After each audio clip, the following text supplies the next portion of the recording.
We went inside the girls' restroom. There I discovered that my right ear had been split and blood was flowing from the wound. Outside the dance, more than 100 of us headed down Western Avenue. In our path was a liquor store off to the corner of 94th Street.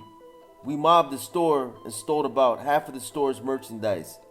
Eventually, we ended up at Jack in the Box on Western and 83rd, staying until the wee small hours of the morning, when I finally went home.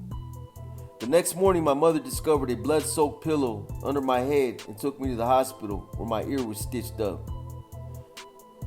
At these moments, my mother questioned whether I was the same child who exited her womb, or was I switched at birth.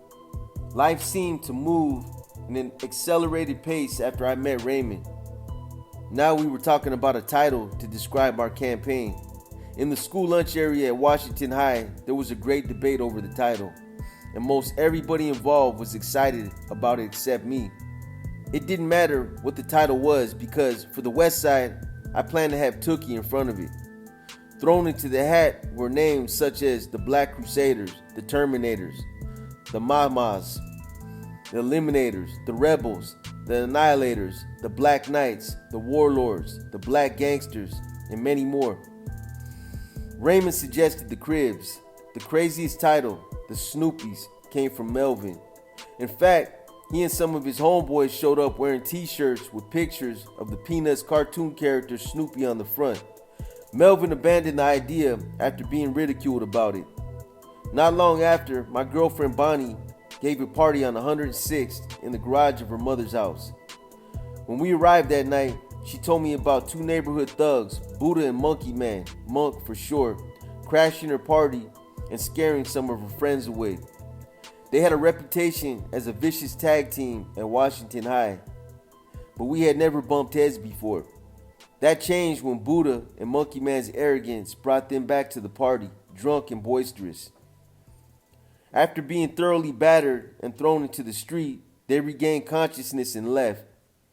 The next time I encountered Buddha and Monkey Man was in the school hash line. They approached me and were quickly surrounded by Bimbo, Bub, Mad Dog, Cuz, Lurch, and others. With the looming potential of a violent repeat of the battering they suffered at the party, Buddha told me that they were looking to join our circle. No doubt, we appealed to their militant spirit by challenging their thughood. They had to join us or be smashed by our power. When I embraced Buddha and Monk, I sensed their fire to fight, but I had no idea Buddha and I would become inseparable. The following day, we gathered in the cafeteria area. Our quest for a title was narrowed down to 3 names. Bub liked the Black Overlords, Big Curtis favored the Assassins, and Raymond had the unusual title, the Cribs. In a unanimous vote, Cribs became our new name and epithet. When Bubba asked me whether I liked the name, I said, cool. Tookie and the Cribs, what do you think? I'll never forget his expression of horror and disbelief and genuine concern for my name being attached to the title. Buddha reminded me that the title meant the police would hold me responsible for everything that happened. I grudgingly listened because I knew what he was saying was true. Though I dropped the idea of having my name before the Cribs title, the name itself was short-lived. Most of us, while intoxicated, mispronounced Cribs and started saying Crips, and it stuck. For a while on the east side, the title Cribs was being written on walls. Throughout the west side, the name Crip was being scribbled on walls. Surprisingly, the mix-up in the title didn't jeopardize anything. The alliance took precedence above all else. Eventually, the word Crip replaced Crib, but neither had any underlying political or organizational, cryptic, or acronymic meaning. Both titles depicted a fighting alliance against street gangs, nothing more, nothing less. When Raymond and I became joint leaders of the Cribs, we functioned as a single federation. But during that period when our name, the Cribs, mutated into the Crips, tribalism began to develop. The two organizations were autonomous and were allies with the same agenda, war against street gangs. Each side engaged in a competitive aggression to see which could conquer the most gangs, or to take most leather coats, cars, jewelry, or money from those gangs. In spite of all the inflated egos, There was no tribal Crip warfare between the West and the East, not even fistfights. The occasional verbal conflicts between homeboys were always settled in full contact football games held on Saturdays at St. Andrew's Park. It was a magnificent scene, a collection of black talent on the field, although none of them would ever be offered an athletic scholarship or even an education. It was Raymond whom I first heard jokingly say, "The West Side is cool, but the East Side rules." My logical response was to simply reverse the phrase. The East Side is cool, but the West Side rules. Our light banter was taken out of context by some of our homeboys who years later would take the braggadocio to heart. In the meantime, Raymond and I held the alliance intact while I continued to solidify a connection among other proselytized and defeated gangs. Throughout the hoods, we were becoming notorious as a powerful fighting machine with a numerical dominance over the gangs, steadily multiplying and swarming like ants at a picnic. No gang wanted to be head-to-head with the vicious Crips, who vastly outnumbered them. For any gang to match our strength was impossible. The West Side Crips' swift rise to infamy was a traumatic blow to the long-standing older gangs. Too often, when another gang issued a challenge to meet at a designated spot, we arrived and we were ambushed in a hail of bullets. Even a coward strapped with a sidearm could readily chase 50 or more Crips down the street. Our marching orders became flight, not fight, because our fists were no match for bullets. The reputation of a black gang was usually built on its use of pugilistic skills against its rivals. Toting a gun wasn't our style, but we were getting shot at too often. One day after we left a Jackson 5 concert at the Los Angeles Forum, we mobbed our opposition of more than 40 leather coats and then Crip walked down Manchester Boulevard in mass, more than 100 strong. Prowling in 6 cars, 5 in each car, were the chain gang, who did a drive-by on us. With an undercover police car passing by, they boldly continued to shoot at us while most of us ducked for cover inside St. Andrew's Park. As we waited for bullets to stop flying, the air stank of potassium nitrate, and my heart was pounding. All of us were half excited and scared, with the exception of Buddha and Mad Dog.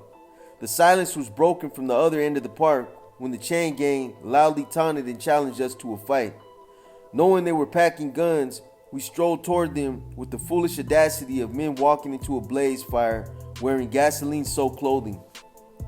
As we approached, bullets began to zing past my head, and we turned and sprinted like Jesse Owens to the opposite end of the park, then darted across Manchester Avenue into a car dealership shop.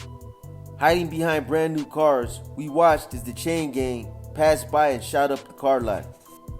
Bullets ricocheted and smashed into the cars and the wall. Some of us were trapped behind a row of cars and decided to make a run before they returned for another volley. But the exit route was blocked by Big Bunchy, bawling like a baby, flatlined, refusing to budge. When the chain gang returned, the car stopped and I heard a jeery voice cry, "We got your butt now, Tookie," followed by rapid gunfire.